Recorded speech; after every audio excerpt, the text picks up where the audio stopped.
Welcome to the pilot episode of Double Shot. My name is Nick, and I have with me a Mr. Tony Pellegrino. That's me. That's him. That's me. We're going to try to make it through this episode with little to no interruptions, being the internet. So, hey, if there are a lot of jump cuts in this, you'll know why. Yeah, it's not editing style. It's we're just working around everything that we can. So, we're here today in our first episode to talk about two movie franchises that are pretty big, The Lord of the Rings and Harry Potter. Two beloved franchises that get compared to all the time. And we decided to do this because we both have a history with one and not the other, and vice versa for the both of us. So that's why we wanted to do this and kind of just talk about these. Because I love Lord of the Rings, grew up watching them as a kid, and probably still some of my favorite movies of all time, if not just my favorite trilogy ever. And I had really hardly ever saw Harry Potter, or I did here and there, bits and pieces. I dabbled. That's about it. And Tony's the opposite. Yeah, Is that right? I know a lot about Harry Potter. Been watching the movies. I saw the first one in theater. Blew up my love for it. Literally the day after I saw the first one, I went to the library and I borrowed the second book. And I just read up to where they were. And then I just started going to midnight releases of the movies and the books till it was over. So it's pretty much deep-seated in my life, probably since I was about 7 years old. Right. Whereas I had never seen or cared to see Lord of the Rings. So Hey, yin and and yang that's how over I felt here. about Harry Potter. It's the yin and yang. So it goes without saying, spoilers ahead, people. If you don't want to know about these old I movies, say if you get out of this video. you, Come you back. don't get later. a spoiler warning when the movies are over 15 years old That's and fair. over That's- 10 that's years a- old in Harry Potter's case. That's a different discussion entirely. Then you just you're then right, you though. just suck. Um, so I have many thoughts. Tony has many thoughts. We're gonna kind of just jump into this. I'm gonna a little bit of a disclaimer. Both of these movie series obviously are based off of books. They were books first and foremost, and I haven't read any of them, so I might not be the first best authority on this. I started Fellowship a while back. I really do want to read those books eventually. I just never committed to finishing them. I just don't read a whole lot to begin with. But so with that being said, where I sat down and watched Harry Potter. It was back in October, I think. All of them were on Hulu, so I just kind of marathoned all of them, knowing that I kind of wanted to talk about it anyway. And I really tried to sit there and watch it with fresh, unbiased eyes. And I have mixed feelings. I had a good time. I feel like if I had watched them at a younger age, if I had experienced them the way you did, Tony, I would feel differently. I say obviously I Um, have like a huge personal bias, but like there's flaws. yeah, I'm not blind to the flaws. I just don't quite care. right, right. And this isn't really about like, oh, which one's better, which one's more It's like I just want to talk about these two, uh, just for fun, you know. So okay, I was going into these. I was most familiar with Sorcerer's Stone, Right. Philosopher's Stone, whatever the first one, because I Shut up, had you seen that British one. people. Don't. We're Yeah, Americans. for, We're for ignorant British and viewers at home, we're your ignorant. We think we're philosophers. better. I had seen that one a while ago. The parts of the movie of what I did remember about Harry Potter came from this movie, so I kind of went into it knowing some things. And I liked the first one. I had a good time. At the end of the day, oddly enough, I think the first one might be one of my favorite ones. I think that the whole going to Harry Potter, that sense of wonder, that sense of mystery, that sense of like, oh, what's possible in this world, what's going to happen, was really great and like palpable in that first movie, and I was excited to keep watching them. And then as the movies went on, hit or miss with a lot of stuff. But my one of my biggest problems with this with six movies, seven movies. Eight, Um, 7 books, 8 movies. Right, 7 books, 8 movies. Um, I did watch all of them, I promise. Um, was how at least the first 3 or 4 they really follow the same formula to like a T. And I don't.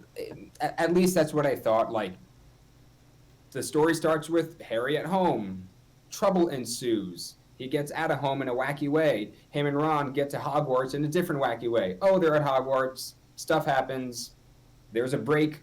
More stuff happens. Like something Right. I never really thought about, but there is a pretty like smooth formula to most of it. Well, Sure. for like you said, at least the first 3 or 4. Yeah. And Once it, people and it start works. It works dying, to an it gets extent. like a little darker. Then it like the formula changes. But no, yeah, you're right. Absolutely, absolutely. And that's when I started liking them less when it got darker. That's fair. For whatever reason. I liked the fun kind of almost wackiness of the earlier ones when they were younger, and then it got kind of super serious and stuff. And it's weird. Like they tried. I feel like the stakes get higher, the world gets bigger because more people are involved in the story now. You have the Ministry of Magic, you have all this stuff happening, and in a weird way, it kind of felt smaller.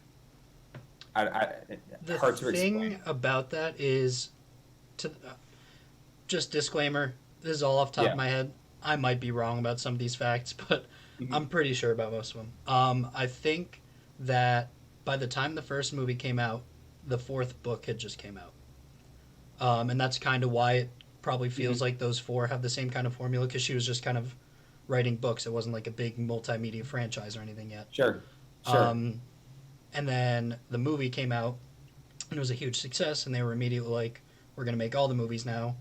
So she had to kind of up the scale of her writing to match like blockbuster Hollywood. Okay, that makes sense. Um, That explains a lot, actually. I would say, and you can tell because J.K. Rowling has a lot of issues with her writing, where obviously like she wasn't writing it in the beginning to be this big 7-part saga, like go super crazy. But if you interview her, she'll say, "I had it all planned out from the beginning," which you Of can course. tell is not true because there's a lot of stuff that, Yeah. yeah, don't get me started on Yeah. J.K. Yeah. herself. Oh yeah, we'll get to that. We'll But the other reason that the first couple feel like a lot lighter and everything is Yeah. it was a different director. So the first 2 were directed by the guy who directed Home Alone, Christopher Columbus. Chris Columbus. Great. Have him do all of them. And then I don't remember if he did the 3rd one too or not, but Okay. for me the 3rd one is where it kind of felt like it changed because that was like the big one where Voldemort wasn't actually the bad guy in any way, and it was more Right. like it felt more like a self-contained story. Yes. So I don't remember if he was a part of that one or not. Okay. And then from either 3 or 4 on, it was David Yates was the director, and he did a Okay. lot more of the darker stuff. Plus, of course, Dumbledore got recast because Yeah. the first one died. Richard, Right. Right. I don't remember Richard Harris, and he Okay. was replaced with Michael Gambon. Yeah. So there's a lot of changes around 2 to 3 to 4 that can be accounted for Yeah. in so many ways. There's so much I could talk about here, and I don't want this to get too Right. tangenty. I just kind of quickly just want to talk about just my main gripes. Yeah. That when I like sit back and I think, okay, where do my problems lie? One was just, and this could also stem from just the books, not necessarily the movies. It could just be like the stories that were written in the books, and they have to translate it to the screen, so like they have to tell the story. Is just the clear physical plot devices. Like the Marauders map exists as a plot device, or Tom Time Riddle's Turner. diary is a plot device. Like by the 3rd or 4th movie, I'm sitting there, I'm like, okay, we're about halfway through the movie now. Any moment now, there's going to be something that's going to come out of nowhere, and it's going to move the story along because I don't know where they're going with this, and boom, there it is. And that's what I meant like by her whole saying she had everything planned out. And Yeah. then like creating Horcruxes and then all of a sudden being like, Yes. "Oh yeah, by the way, half the shit we already saw was a Horcrux." Yes. And we're just like, Yeah. "Was it?" I mean, Right. it is now, but was it? Right. I think she also just saw an that's- issue with the fact that it was all MacGuffins, and she was like, "Well, how do I fix this? Oh, Sure. put them all under one umbrella that makes them like universally important." Right, and that's how sloppy stuff happens. But I Yeah. get it, and I'm not saying I could do it better, but Same. like what was like Hagrid has a brother and chained up in the woods all of a Half brother, sudden. because he's an Half brother, actual right? giant. Yeah. Yeah, which is And very yeah, he's funny. in the woods. Yeah, I don't. Right, right. So yeah, so there was just that. And one note that I kind of just wanted to just talk about because I was kind of surprised by it. I had this weird like moment. I forget which movie it was. When Harry Potter and all the students are like secretly convening to kind of train themselves That's the because fifth they movie. kind of yeah, that was Order of the Phoenix. It was Dumbledore's Yeah, okay. army. Right, Dumbledore's armor. He gives like this monologue, this like speech in front of all of his classmates, I already know. and I'm like, yeah, you know what I'm talking about. But like, I was like, whoa, where did this come from? Because I felt like we were like, this movie, this series, these books are called Harry Potter, right?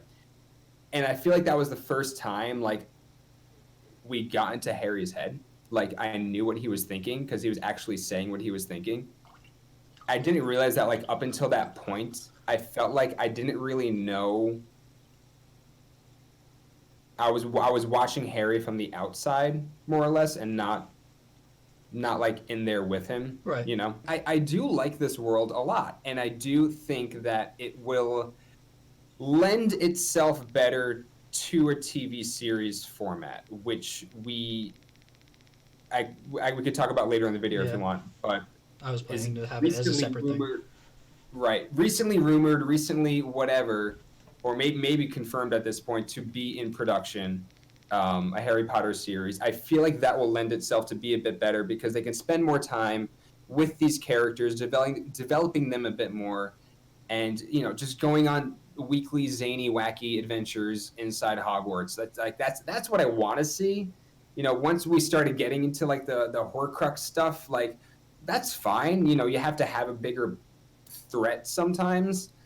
And I think maybe I'm just spoiled now just by the state of TV and series now, and you know, Marvel and the MCU kind of changing everything, and it's hard not to compare it to that. Right. Like I said, the movies did a very good job adapting the material, at least for the first couple, because they were smaller books. Yeah. So there wasn't as much that they really had to work around. But like once you get towards 4, I think 4 is the longest book. Okay. So they just had to start pulling stuff out, like for better or for worse, to fit it into like a 2 to 2.5 hour runtime. Yeah. But even before that point, like there's a lot of notable like characters and little like background plot lines and stuff running through the first 3 that don't show up in the movies because it just wasn't important enough. And I think it'd be great to see that kind of stuff in a week to week format, like you said. Yeah. Yeah. I'd be into that for sure. But yeah, those are just my very quick thoughts on Harry Potter. Tony, I've been waiting a long time to hear about what you thought. Mr. Tolkien's Lord of the Rings series. It's a personal bias, and I know it sounds ignorant, but I've never really been one for like this medieval times plus magic genre, like the Lord of the Rings, Game of Thrones. I can't think of anything else. I know there's a shit ton of King Arthur, like that whole kind of stuff. Like it's just not for me. I'm not saying it's bad. But I'm just not. Wizards are okay. They're not medieval. I mean, there's like a medieval background to it, but the Harry Potter story takes place in the movies, present day. In the books, it was like the 90s. Right, and that's like my other gripe. I mean, I can get into this. Like, it's supposed to be present day, but so many of the issues in these stories could have been solved by calling them on a cell phone. Like, yeah, but they don't have that Muggle shit. But they can do all this stuff with magic, and they can't send him like a quick message somehow, long distance. I don't want to talk. You know what? Okay. All right. Here's the thing. J.K. Rowling hates Muggles. So I don't know if you're aware of her big thing, like the trend that she kind of went on, of like retconning stuff just via Twitter, just like posting random stuff. Not really retconning, but just like throwing random facts that weren't part of the books and just saying things on Twitter and being like, "Oh no, yeah, that was in the books," without it being there. The big one was Dumbledore being gay, which is fine. Oh, It's fine yeah, if he you kinda know is, about but like it didn't really add or take or anything from his character, or, like his arcs, No. whatever. So it was kind of just felt like she was just like saying, "Hey, inclusion," and everyone was like, "Cool." But all right, Yeah. like make another book then. And Yeah. then she started saying really weird shit. The reason I brought this up is you said, "Oh, it would be a lot easier to communicate with a cell phone." She said that even for a little while after Muggles invented plumbing, wizards were just walking around, just pooping and peeing in their pants, and then just using a wand to wave it away. Okay. But Okay. the Chamber of Secrets was built under a bathroom. My main point is no, she I hates get that, Muggle though, 'cause technology. if you're a wizard and you need to go to the bathroom and you can just like magic it away, then you don't need plumbing and it's I mean, not a I thing. guess, but like, Right, I get it's probably that, also but uncomfortable and just weird. Like yeah, you're well, just to walking actually along just with a be pack of friends, and then you're just like, So Lord of the Rings. Back to that. I've tried to watch them. I've seen the first one a few times. Most times I wasn't fully paying attention because I just wasn't really into it. I watched part of the second one and never watched any of the third one. And Okay. then going into this, you told me I had to watch the extended editions I because did. they're better. Mm-hmm. I still don't know if they're better or not because I don't know. Like, I don't have reference, really. See, my biggest gripes with them are literally just my personal bias. Like, the first movie, it's like any sort of mythological story. There's just so much world building that you just need to catch up on so fast. Okay. And I just couldn't. Like, all the names, places, species, people, the slight background. It was really rough. See, I knew you were going to say this. Yeah. And Which, again, it's just that's my own downfall. That's me not being able to keep up with it. I'm aware. Okay. But that's why I didn't like the first one very much, because I felt like I just was being dropped on my head into this world that I couldn't keep up with. But actually sitting down for the extended version, like forcing myself to pay attention, it was a lot easier to like get into it than I thought that it would be. Still a little rough. But the first one, it was more of a pacing issue for me. Okay. Like, there were so many times that I felt like it was leading to a climax or just something that it ended up not leading to. I don't know how else to put it. Like, obviously, when the Black Riders catch up with them and just stab Frodo. That felt like pretty much the end of the movie. And, like, especially, like, when he actually wakes up and everyone's, like, celebrating, like, oh, yeah. I was like, all right, so this is probably pretty much the end. And then there's another hour and a half. And I was just kind of confused, more so. Like, You I got wasn't a really. point there. You honestly got a point there. But that's not a fault of the movies. That's how the books are written. I get that. But that just felt weird to me. And every movie had that to me. That kind of, like, false sense of wrapping it up just to go into something else. So I guess my biggest issue with the series is that I think it should have been 6 movies instead of 3. Like, that's just as, like, it would be more digestible, I guess. It would be, especially today with how we consume movies and stuff now. I just think longer form stuff is harder to digest. Like, some stuff got so long that I think people are asking for shorter stuff. Like, people are happy that WandaVision episodes are like 30 minutes long. Yeah. Especially after Endgame being like 3.5 hours long. Right. Okay. Well, the first thing I want to say is going back to your point about like the world building and the lore. Like, both of these series has a lot of it. Right. But I think they handle them a bit differently. They do. And the thing about Lord of the Rings is, with Harry Potter, that was the first of the wizarding world. Like, Harry Potter was the introduction to the wizarding world. Lord of the Rings wasn't the introduction to Middle-earth. He had written so much other stuff. Yeah. And I know that, like, that's why it feels like I'm being dropped in, because I literally am. This world existed, like, a lot before that. But, so that's why it felt so much more Yeah, difficult to it's me. like not fair to compare Right. any world building to Tolkien. Right. Um, Man, it was insane. but I did some research after watching the movies. yeah, oof. The amount of stuff in Middle Earth that exists, like rating wise, wow. Yeah, I don't think. Correct me if I'm wrong, because these stories and these characters and these peoples and places are so ingrained in me that I know it all because it's in there. Right. But I feel like they're not as necessary to know certain things to get the gist of what's happening. I feel like you get dropped into Bilbo Baggins's party in the first movie, and they're just spouting off these names and these families of the Shire, and he's welcoming everybody and he's naming like all these family names, and it doesn't matter. You don't need No. to know who they are. I mean, the whole movie the first one at least starts with this big expose of like the rings were made, they were given to elves and men Right. and stuff like this, and then this happened, this war happened, and then the ring was about to be destroyed. Isildur threw it in and didn't throw it in. That's kind of asking a lot of the viewer. I get it, especially in that first movie, to kind of just listen to this narration and kind of just digest all this. But beyond that, you know, these stories, these themes, you break them down, and just like Harry Potter to an extent, are about sacrifice and loyalty and service to your fellow man and whatever. And I don't think you need to know anything of the lore beyond some of the basics. Right.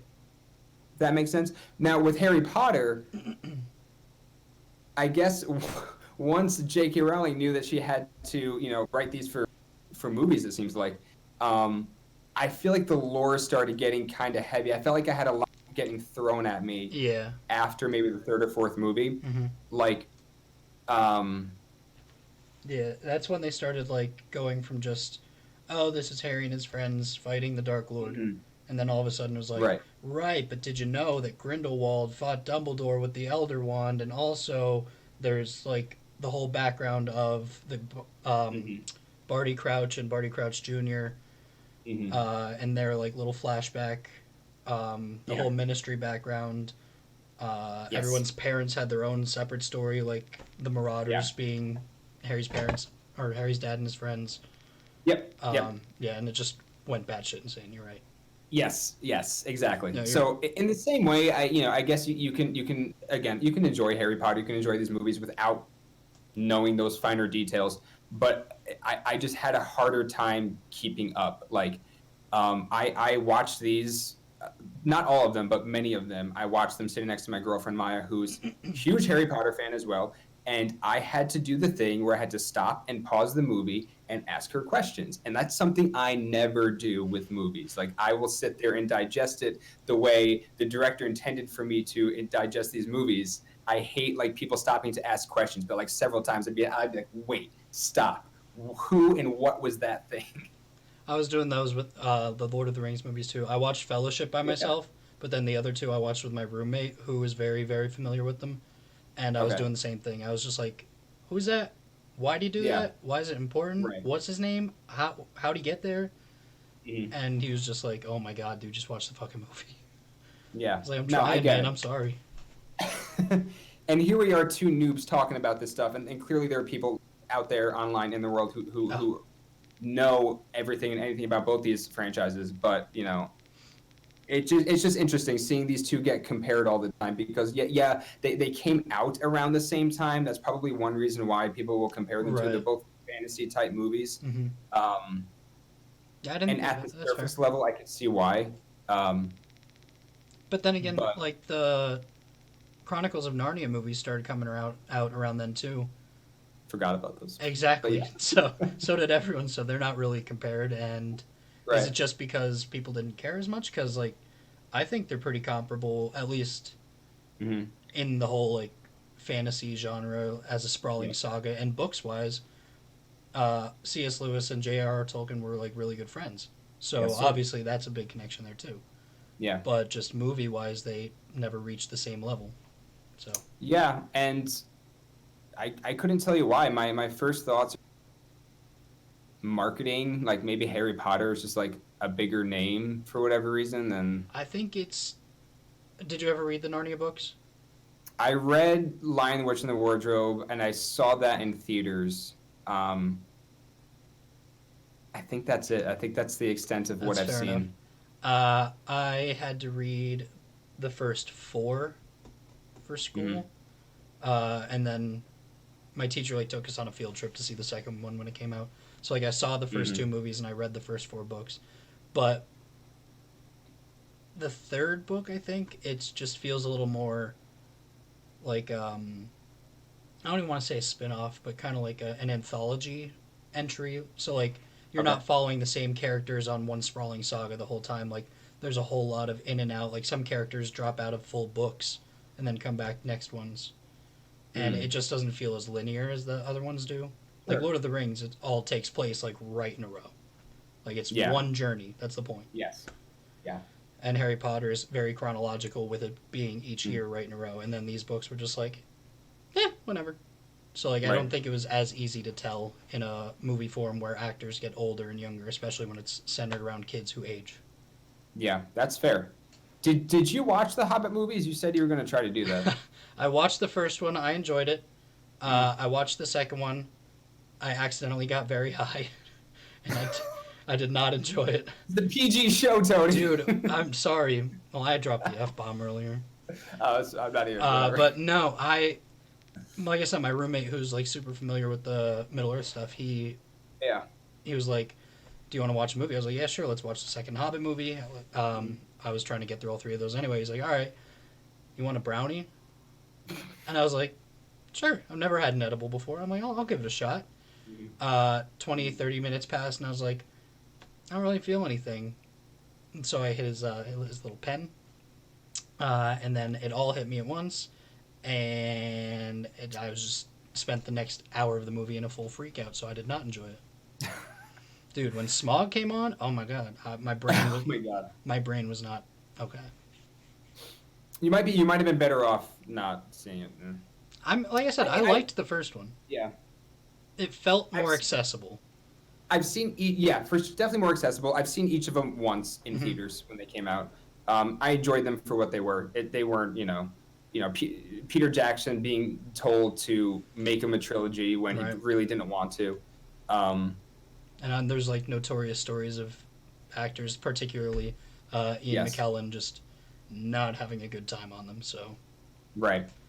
There's a video online that you can watch of Benedict Cumberbatch playing Smaug I've seen in it his. in his You've seen mocap that in suit. his mocap suit. To me, I can watch that like 15 That's times and have a amazing. better time than watching this. And none can stop me. I'm sorry. It's really good. It's so good. It's such a good performance. Lord of the Rings is, before these movies were even made, these books were held in such high regard. Um, if you get into those special features of that DVD, that are longer than I the watched a movies little themselves. bit. Definitely didn't Yeah, scratch the surface, but like I watched some, and it was even the little bit I it watched was dives pretty mind into blowing. not Peter Jackson, Tolkien's life, Hmm. and it's insane how he started this stuff, um, and he kind of just like wrote the book on how to World build, make pretty worlds much. like this, Yeah. and yeah, it's crazy. Um, so when they had to make these movies, it was a tall task, and I think now 2 decades later, I think these movies are still held in really high regard. They won like 15, 20 Oscars or whatever. Yeah. Or yeah. Or So the that was Return of the the other King. difference, and like why I don't understand why they're always compared the two series. Yeah. Lord of the Rings is way more prestigious, like filmmaking. Like I love the Harry Potter movies, but Yeah. it's popcorn stuff for the most part. There weren't Yes. like any super crazy CGI or like real world effect building or anything. The acting, Mhm. don't get me wrong, the performances are good, but they're not like Oscar worthy. Right. Whereas the Lord of the Rings movies were all just feats of visual imagery, like years ahead of their time. Like I think stuff Harry was Potter just came invented out at the for it. wrong time. So I guess let's talk about that because both the Lord of the Rings and Harry Potter are going to be getting series TV shows. Lord of the Rings on HBO Max, I guess, and we know a little bit about that. It's going to take place years before The Hobbit even Right. I did. say that's the difference Um, between the adaptations too. Is the Lord of the Rings yeah, one isn't Lord of the Rings. It's just another Middle Earth story. Like it's a correct. long prequel. The Harry Potter series is being looked at to re-adapt the same stuff that we saw in the movies. Okay, I did not know that to be honest. I I mean, wanted as to far ask you as I about. know. Yeah. Okay.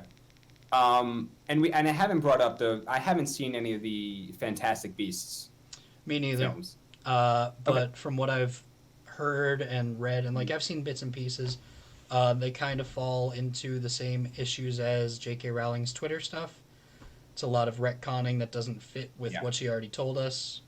Right. And basically, like, even that aside, the storytelling just apparently is very not good. Like, Right. a lot of it doesn't feel propelled by character or story. It's just kind of like, well, all these people have to be here for a finale, so let's get them all there. And that's like how it feels like it was written. hmm Now, correct me if I'm wrong here, but from what my girlfriend told me, I guess Fantastic Beasts and Where to Find Them, if I understand this correctly, is like a textbook within the world of Harry Potter. And I guess Yes, it they is. decided to. Oh, there it is. You got it. I also have Quidditch Through the Ages. I hope they don't make a series of that. That's really funny. Make a Quidditch through the ages into like a documentary and have it like I want to see narrated by. I want to see a Quidditch series that's just Airbud, but with Yeah. wizard, but on a broom. Just make a bunch of schlocky kids sports movies just all about Quidditch. I'm into it. I'll watch it. Who I'll watch who'd it. you say to narrate? I'm sorry. No, I was thinking about the Community episode where they turned the Pillow Fort thing into Like a a documentary, a yeah mockumentary of sorts. of like the Civil If War kind of thing. yes, if they if they just did that for Quidditch. That'd be good too. Yeah. Probably be better than Fantastic Beasts. Mm. Okay. Uh, so right, so this new Lord of the Rings series will be a Middle Earth thing, similar to I haven't played them, but there are Middle Earth video games. Mm-hmm. The Shadow of Mordor, Shadow of War. I don't know if they're canon, but they feature stories and characters, which apparently is pretty good, but not like oh this is Frodo, this is Right. Sam. Yeah. Though there are games with those guys in there, haven't played them. Say from what I read about the Middle Earth series for HBO. Wait, isn't it Amazon? Oh, Amazon. I'm sorry, I said HBO before. Yeah, I think Harry Potter's gonna be HBO though. That makes I sense. think. Warner. But it said that they were like looking to adapt more of the. I'm a butcher it. Silmarillion. Yes. You know what I'm talking about. I Yes. butchered the hell out of it, but it's Right. supposed to be based mostly on that, from what I read. Like, the I'm only excited. characters that you'd recognize are like the elves, like the ones that have been around since this, like Yeah. hundreds and hundreds of years. Right. Elrond. Because they could technically be alive at that time. Right. When the series was first announced a while ago, I think one of the things they said was it was going to have like the highest budget of any Yeah. Looked live insane. action show, higher than Game of Thrones, which is nuts. Mm-hmm. Um, I mean, it's worth it. If anything needs Yeah. a kind of budget, it's going to be Middle Earth. it's going to be that. But I hope they also go back to utilizing more practical effects too, Yeah. unlike the Hobbit movies. Because even look at like Star Wars now, the sequel movies and Mandalorian, they purposely went in and added all these practical Uh huh. puppets and stuff like that, which obviously is kind of a callback to some of the older stuff. The Um, pre-special editions. exactly, Right. exactly, and it works, and if Mm-hmm. it's done in the right way, it can really make this world feel a bit more real, like a nice mix of the CGI and the practical stuff. Because like just seeing those orcs and their Oh that my god. makeup and the Sorry, armor, I it's I just want still to say this real quick. That's insane. another thing that, to the movie's credit, but to my Yeah. dismay, the orc births. Oh god, dude, Oh, it was like a visceral reaction. I didn't like it, yeah. and there were Uh-huh. multiple, and every time I was like, ugh. Mm-hmm. Like I legitimately like I couldn't contain my expression. As a kid, I Which had a again, hard good for them, time. but bad for me. Yeah, I had a hard time sitting through those as a kid. I remember. Uh huh. Um, Gross. so cool though. Oh yeah. Yeah, Ugh. give me more of No, give me so much less of that. No. that. Okay, so you saw them. You sat through your extended edition. Uh huh. You sat through your fantasy. Um, do you get why myself and others love them so? Oh, absolutely. Okay, It's like I said. It's I definitely now that I gave it a chance, I liked it way more than I expected to. okay, I really that's did. all I wanted to hear. We can end the video right here. I'm good. You know what? Take your "I said so" and shove it up somewhere. um, no, yeah, there was. It was a lot more entertaining than I expected. Like I said, even with the like looking back, the first one still just felt like a slog. Uh, Okay. but it had the unholy duty of being 3 hours of essentially exposition. Like their Yeah. journey in the first one, Yes. they don't get very far in the journey. No. It's like yeah, it's like say this whole thing like I don't know the actual timing, but like say this whole thing took a week. It's like the Yeah. first movie was like the first half of a day, Right. and then the next two movies are the other 6.5 days. So Right. it's just like action and like actual things happening. But the first one was just it still felt pretty rough. My favorite part of the first one was help me here. What was Sean Bean's name? I'm so sorry. Boromir. Boromir. Damn it. Uh, when he like started going crazy trying to take the ring and then Yeah. ends up getting killed, that was like Yeah. my favorite part. Like it was the most engaging Mhm. part that I felt like, oh shit, what's gonna happen next? And then it ended. Yeah. So that pissed me off. Um, Yeah. Yeah. That I feel like that movie does kind of end kind of abruptly. hmm Um, Also, and this isn't every anyone's fault, but like watching it on Blu-ray and having to take it yeah. out, like one disc out and put the other one in. Yes. It was a nice break. Yeah. Don't get me wrong. Like this is the same person who just said it should have been six Intermission. movies, but like Yeah. I didn't like the fact that I had to watch two discs of a movie. It's real stupid and it's all my own poor No, I'm logic. actually kind of surprised though because I've never seen the Blu-ray ones. I have the original extended editions just on DVD, and I have to do that too on the DVD ones. I thought maybe on Blu-ray that they might be able to fit them on No, one they're disc. still But, huge apparently. Which I'm excited to see how it is on like the 4K transfer. Like how big those discs are. yeah. Is that still going to be two discs per movie? Well, I mean, because just 4K files themselves are just bigger Right. anyway. Yeah. But the discs So can hold more, I think. Like they're still yeah. Blu-rays, but I think they have more capacity. Yeah. I'm not going to pretend to know. I'm curious how you, if a year from now you go back and watch these again, because at this point I watch this trilogy like at least once a year. Right. If you go back and watch them again, what your thoughts are on Fellowship? Because for the longest time, I thought Fellowship was also my least favorite of them. I always thought like maybe Two Towers was my favorite, maybe Return of the King, but I always like settled on Two Towers. But the last time I sat and watched through them last year, um, I really fell in love with Fellowship a lot more, and I think it's because it's the only movie where we see the Fellowship together the entire time. Right. Like Because without after that, none of those characters are together again. You're following like 3-4 different storylines, and you're just kind of jumping back and forth between them. which I also like it's not really a great comparison, but like when I was watching them, I actually noticed that and I was like it kind of felt like Star Wars a little bit, like the original trilogy. How in the 1st Mhm. movie, pretty much everyone's together the whole time, and then the second movie you start to follow two different groups. You have like Luke training on Dagobah, and then Han and Leia and Lando, Chewie doing their thing on Cloud City.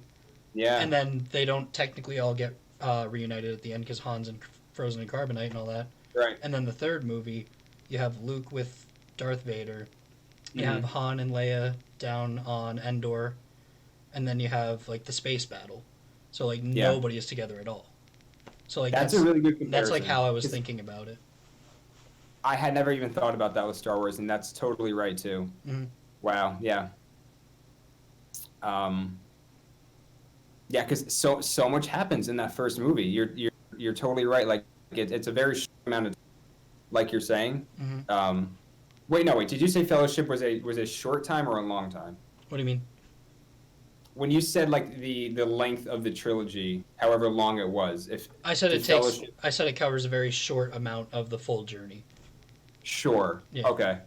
But at the same time, like when I watched it, a lot more happened than I kind of realized. Like they Right. made it into the city of the elves and Right. I'm saying like a lot happened, but it was Right. like a lot must have happened in that first leg of the journey though, because it like still just didn't feel like very much of it.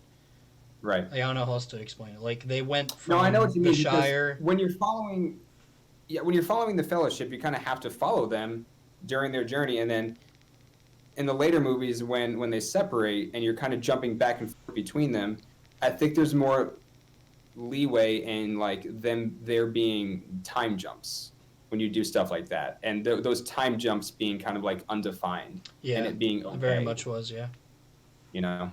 that's true. Because what's his name didn't appear, a big character who didn't appear in the movies.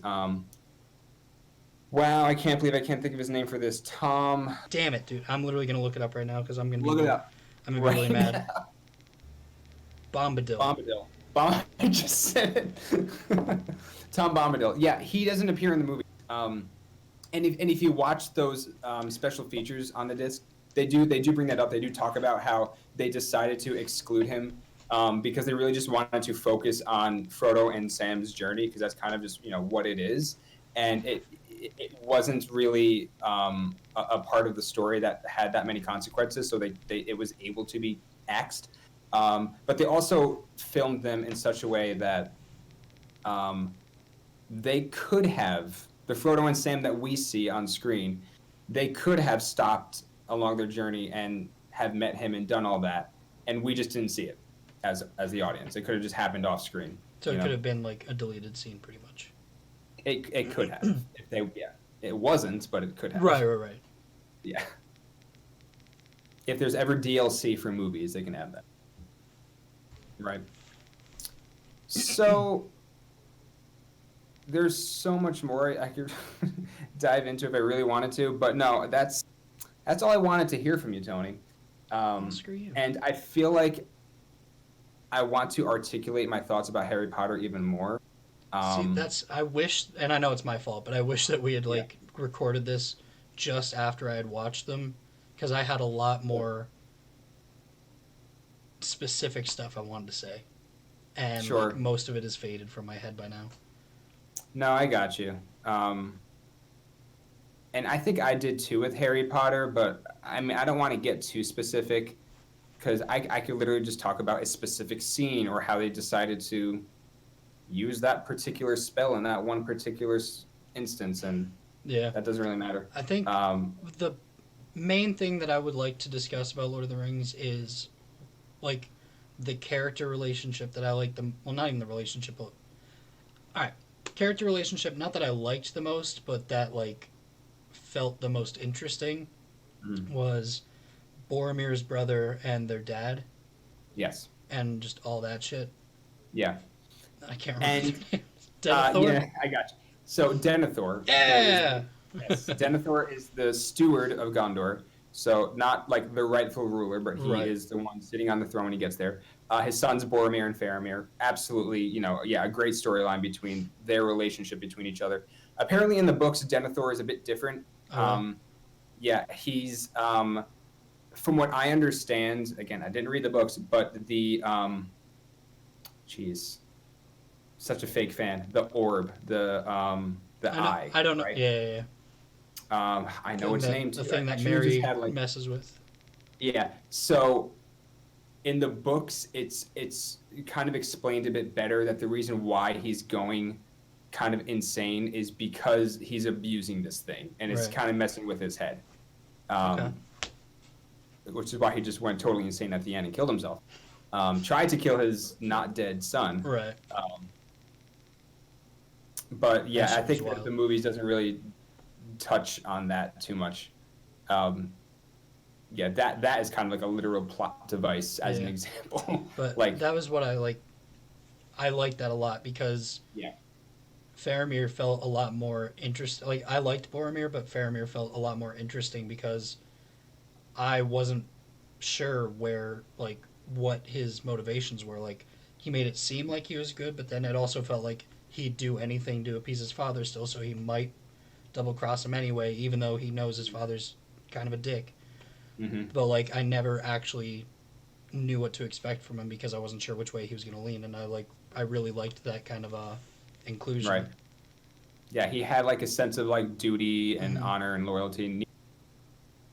Like he probably should have killed Gollum and Right. Frodo Sam when they captured them, but he didn't, obviously. Um, but yeah, that's probably one of my favorites too. But to an extent, I like Boromir too. His story is cut short. Yeah. But the fact that he did start to get tempted by the ring, and that's kind of one of the first instances that we see what the ring can do to people. Mm-hmm. What it does to Boromir of all people, and then, he does kind of redeem himself at the end of it.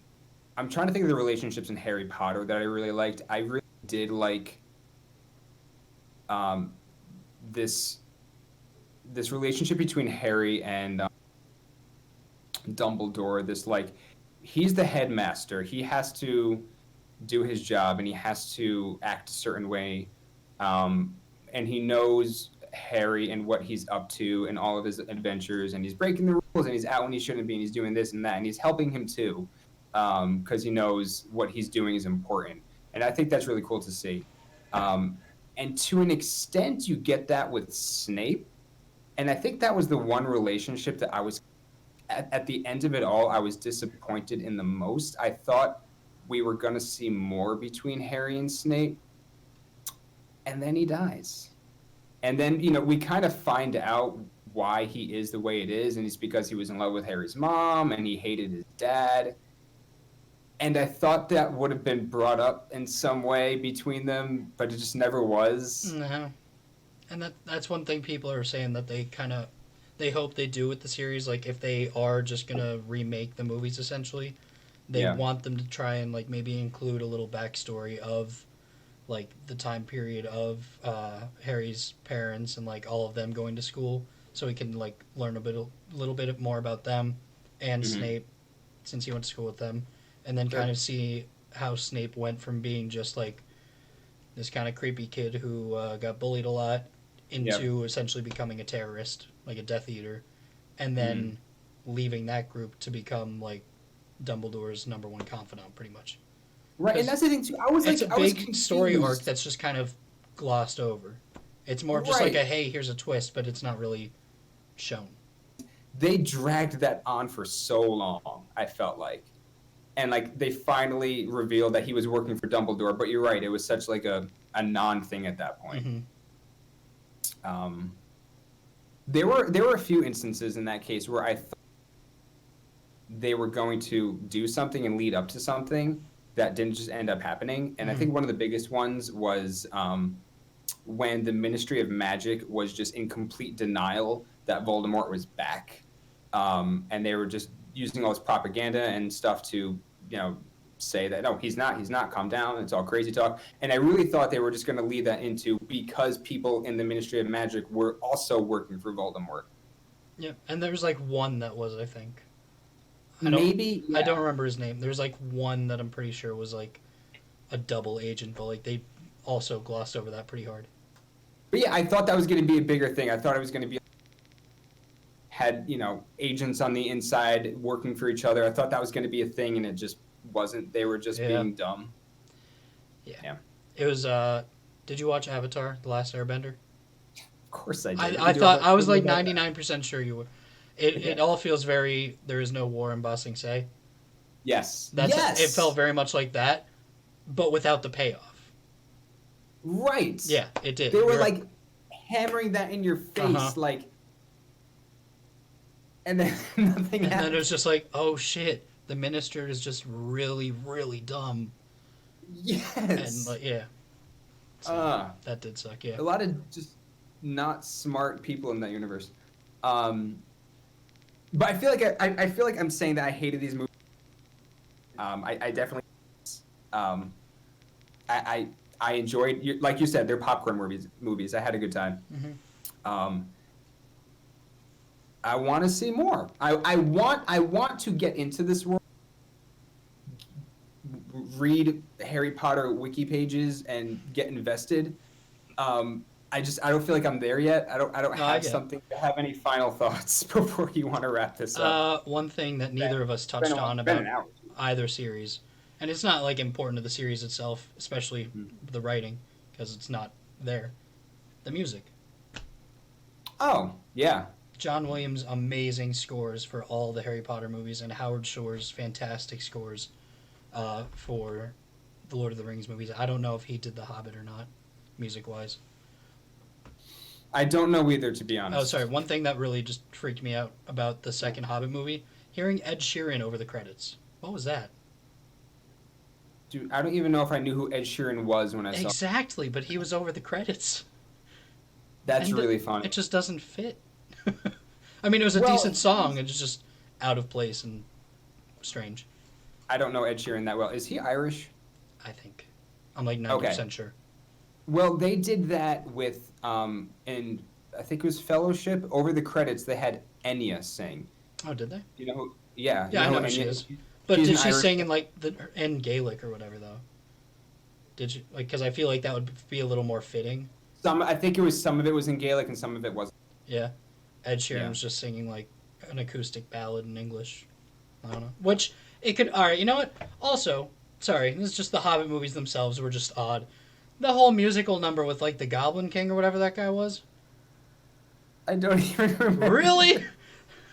It felt like a parody, but it was in the movie. There was a musical. There was literally a musical number.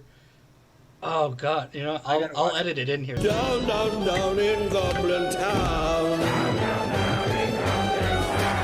It was just. I literally looked over at my friend and I was like, "Is this happening?" It was just so weird. So The Hobbit on Broadway when? Oh God! An unexpected musical. That's it. That's the name. Oh my God. It was odd, but yeah, they both did great scores. That was the point. Yeah, no, John Williams I don't think has ever written anything even remotely bad. No. And Howard Shore, I'll be honest, is the only thing I've heard his name in. Like I don't know what else he's done, but even before I saw these movies, I knew the songs. Like Concerning Hobbits is just fantastic. Yes. I don't know the names of any other ones, but like I know like the Mount Doom music or whatever. Right. And so it's all very easily identifiable, and I enjoy it. The song, the Riders of Rohan, that plays whenever you get that. I really like that one too. Yeah. Visual effects, movies. Harry Potter, they're give or take. Yeah. Very give or take. It depends on the movie, and depends on what's going on. Like in the first movie, that fake Voldemort on the back of Quirrell's head, awful. But it wasn't a franchise yet. It was just like an adaptation of a random book, so they probably didn't have the biggest budget in the world. Mm-hmm. But it looked fine. No, they did some cooler stuff later on. They did some stuff with the. I think I remember in Goblet of Fire during the games. Oh God, dude, the guy that turned into a shark, Victor Crumb, that was terrible. That was some bad CGI. That was just some uncanny valley stuff right there. It was just weird. Yeah. Whatever. But no, yeah, Fellowship I think is probably even better for the fact that there's so little CGI stuff, and it was more practical. There's not much. Practical stuff just holds up better. Like I just, not not related. I watched 2001: A Space Odyssey last week for the first time.